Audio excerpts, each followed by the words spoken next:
Welcome everyone. We're going to chat about Bluetooth as a concept and what it is, how the networking part of it works, and then eventually we'll dive into the code. So this really is to give you an overview of the concepts and generally how it functions. So keep in mind that when we're talking about communication protocols with our device, we're looking at Wi-Fi, which we've talked about. Wi-Fi, you have a router at your house, cell, wherever you're in the world, there might be a cell tower. It's kind of a long-range communication, at least Wi-Fi, a little bit shorter.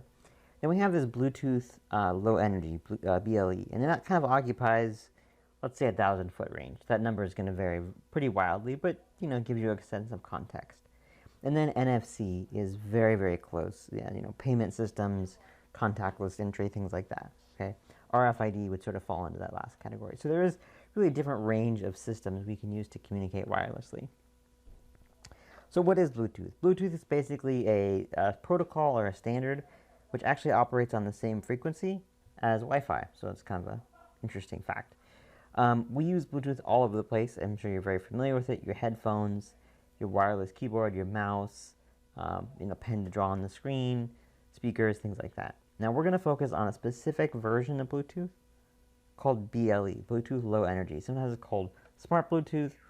Anyways, it's designed for systems that use low power and are cheap, right? So we're not looking for a super sophisticated connection. We're looking for a small device that can communicate wirelessly, and that's where BLE comes in. Your fun fact is that the actual Bluetooth logo here and the name comes from a Scandinavian king who unified parts of Norway and Denmark in the 10th century.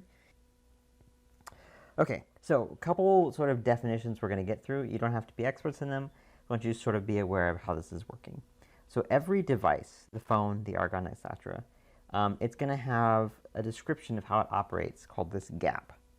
It's going to be its profile and how it operates in relation to other devices. Okay, the two things you need to know: there are central devices. Central devices are basically your phone. These have more computing power, they have more battery, they're just generally more powerful. And then we have peripheral devices. These are the things that connect to your phone. So this is your heart rate sensor, your smartwatch, your headphones, things like that. And this is what the Argon is typically going to be. So when we think about this, what does a picture look like, right? This is an example where we have your phone. Okay. Now your phone might connect to the Argon. It might connect to your watch. Right? It might connect to your speakers, or your headphones, whatever it might be. So your phone is the central device. It's coordinating all of these outside connections. Okay? This is what we're going to use. This is how we're going to set up our system.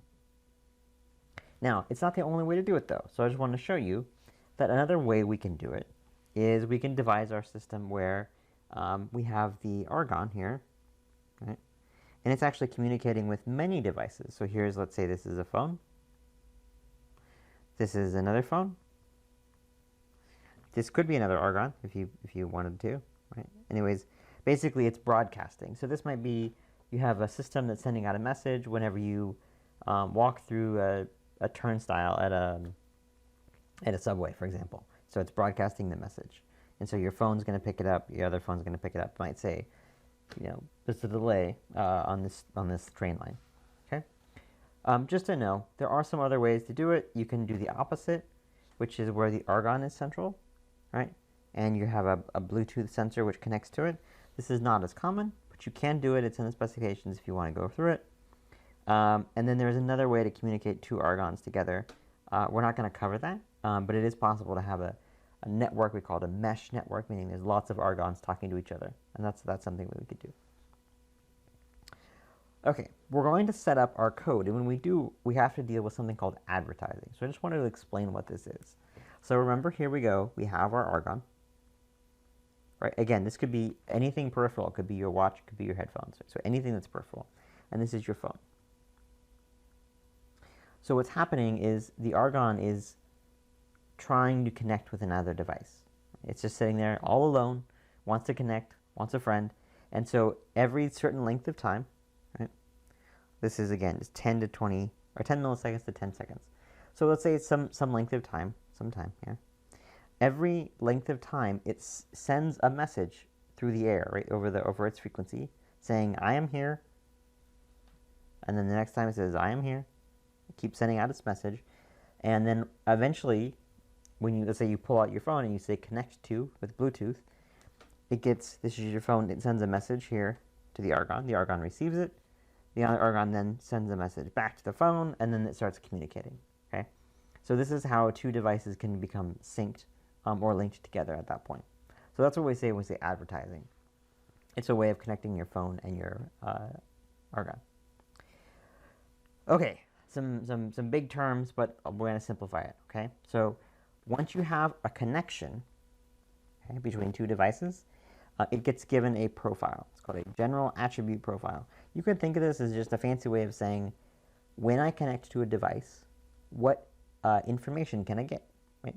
This is basically just like, what data is there, okay? That's all it's asking.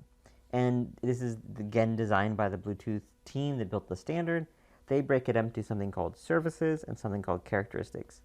And I always love this because the definition of services is a collection of characteristics, which is super vague. So let's look at characteristics. A characteristics is basically a specific data value. That's it. So we'll see in a second, that could be heart rate, temperature. Heart rate, temperature. And the services then are just a group of different data values. Okay, so let's look at what that means, because it's a little confusing. So you might have a service. So let's say you have a person who has diabetes. They might have a device that can monitor their glucose levels. You might have a thermometer, a Bluetooth thermometer at your house. You might have a heart rate sensor or a pulse oximeter or a weight scale, right? All these different Bluetooth devices you might have in your home or around you. Characteristics are just pieces of data, single data values, right? So your last name would be one characteristic. The longitude of where you're at might be another one. The actual glucose measurement might be one, okay? So services just group these different characteristics together. Let's look at a really quick example. Let's say you have a health thermometer, right? So at your home, you want to test your temperature, you have a thermometer. Now, we just think, oh, it's just whatever the temperature is, right? Well, really, if you're going to store and send that data, there's more than just the temperature. So you do have the actual temperature, right? 98.6 degrees. Great.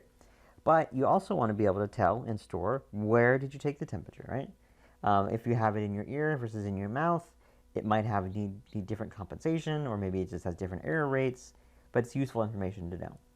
You might also want to know, how often do you take it, right? Let's say you're in a hospital. Maybe it takes your temperature every so often, so it can send that data exactly. So this is what we mean when we say there's a service, and a service is basically a group of characteristics, okay? So when we start sending data to the argon, I just want you to understand that this is kind of how it's set up, services and characteristics. Okay, again, when we have the argon, it can be central or it can be peripheral.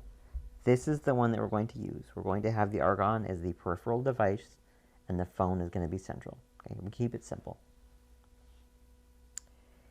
Now, if you're using a phone and you're going to connect to your argon, obviously you're going to have a mobile app, right? So you can actually see how to connect to the device. So if you're going to build a product, a mobile app, custom mobile app is the best thing to do if you need that. So for example, this is an app for a Bluetooth coffee cup, which keeps your coffee to a certain temperature for 2 hours. So if you like it really warm, really hot, example, okay? Other devices don't necessarily need an app. Like for example, this is a digital camera. If you want to connect to your digital camera, this is a Bluetooth headset, doesn't need an app. So either way, you can see that you can have a custom app. You can use the operating system, the iOS, Android, whatever it might be. However, we're not building a custom app here. So how do we test our devices? So there's some free testing apps that we can use. One is called Adafruit Bluefruit. This is pretty good. It's got a color picker, which is really nice. You can send button presses to our device, which is what we're going to eventually use. There's another one. If you want to test more advanced features, it's called the Nordic Toolbox. You can check that out. We won't worry about that one quite as much.